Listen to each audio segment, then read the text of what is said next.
Jadi gini, gue mau cerita tentang pengalaman horor temen gue gak sebutin namanya, karena jaga privasi dia ya. Nah, katanya, dia ini pernah ngalamin kejadian yang sampai sekarang bikin dia masih agak trauma kalau ingat kejadian itu. Jadi, ceritanya waktu itu, dia baru pindah ke rumah kontrakan bareng keluarganya. Rumahnya sebenarnya lumayan enak dan cukup besar, walaupun bangunannya emang udah agak tua. Tapi, ada satu kamar kosong di pojokan lantai 2 yang dari awal katanya emang udah kerasa agak aneh. Kalau kata pemilik rumahnya, kamar itu emang jarang dipakai. Jadi ya udah, mereka biarin aja kosong. Awalnya sih emang biasa aja, kayak ya udah, nggak ada apa-apa gitu loh. Tapi suatu malam, temen gue ini lagi mau ambil sesuatu di kamar atas. Pas dia lewat di depan kamar kosong itu,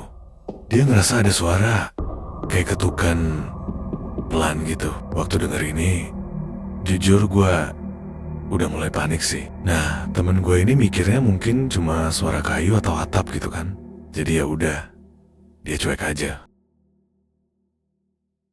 Besoknya, pas siang hari, temen gue ini iseng buka pintu kamar kosong itu.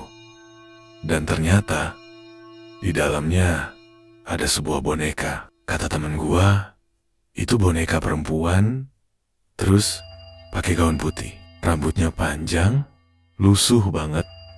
Ya mungkin kayak boneka Annabelle kali ya.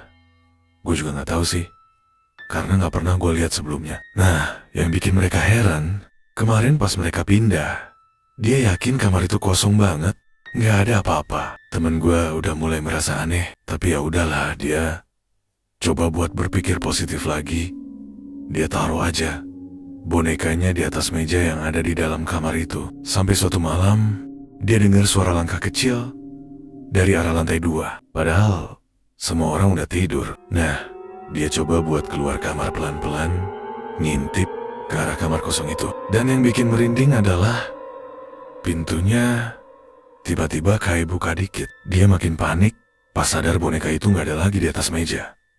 Besok paginya, dia cerita ke nyokapnya. Tapi nyokapnya malah bilang, mungkin dia salah lihat, atau bonekanya dipindahin sama adiknya. Tapi pas dicek, adiknya juga gak tahu apa-apa soal boneka itu. Malam berikutnya, teman gue ini sengaja begadang di kamarnya. Sekitar jam 2 pagi, dia dengar suara tawa kecil, kayak suara anak kecil yang lagi ketawa pelan, tapi suara ketawanya bikin merinding gitu loh. Di otak gue, mungkin suaranya kayak suara kuntilanak yang ada di film-film kali ya. Ya gitulah pokoknya. Ya dia langsung merinding dong, karena suara itu kedengaran jelas banget dari arah kamar kosong. Pas dia beraniin diri buat ngintip, sumpah, katanya dia ngelihat boneka itu duduk di lantai dekat pintu. Matanya kayak ngeliatin langsung ke arah dia. Temen gue langsung kabur ke kamar orang tuanya dan nangis kejer. Ya gue juga kalau di posisi teman gue juga pasti bakal kabur sih. Dan sejak kejadian itu, keluarganya mutusin buat nutup rapat kamar kosong itu. Dan gak pernah dipakai lagi, katanya. Setelah ditutup, gangguannya emang agak berkurang. Tapi tetap aja, kalau dia lewat lorong lantai 2, dia selalu ngerasa kayak ada yang ngeliatin. Tapi ternyata gak berhenti sampai situ. Beberapa hari kemudian, teman gue ini mulai sering mimpi aneh, dan mimpinya selalu sama. Dia ada di dalam kamar kosong itu, dan boneka itu berdiri di pojokan sambil senyum. Kadang boneka itu jalan pelan ke arahnya, kadang cuma diem. Yang bikin makin parah, setiap kali dia bangun dari mimpi itu, posisi tempat tidurnya suka berantakan banget. Kayak ada yang narik-narik selimutnya.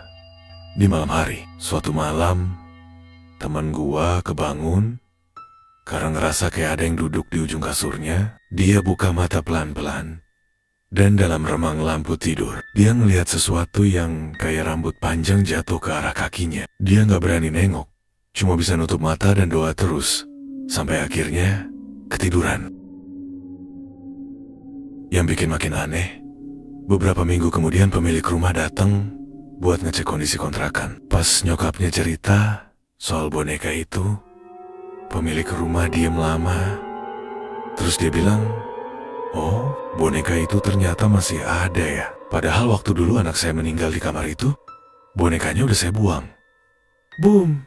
Temen gua dan keluarganya langsung kaget dan takut pas dengernya. Sejak itu, temen gua langsung makin yakin kalau boneka itu bukan sembarang boneka. Dia percaya ada hubungannya sama anak pemilik rumah yang dulu meninggal di situ. Dan setelah itu, keluarganya nggak tahan lagi tinggal di sana. Mereka pindah secepatnya. Dan rumah itu katanya sampai sekarang masih kosong. Dan tiap kali dia cerita ke gua, dia selalu bilang, kalau lu lewat depan rumah itu, jangan pernah nengok ke lantai 2-nya. Ya, gitulah ceritanya. Gua nggak tahu bener apa enggaknya. Tapi mereka emang udah pindah dari sana, guys.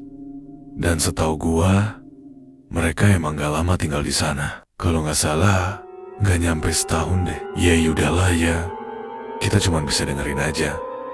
Dan kalau emang beneran, semoga teman gue ini gak bakal ngalamin kejadian kayak gitu lagi. Dan kita semua juga semoga gak ada yang ngalamin ya. Ya udah, sampai di sini aja. Udah capek gue cerita. Bye bye.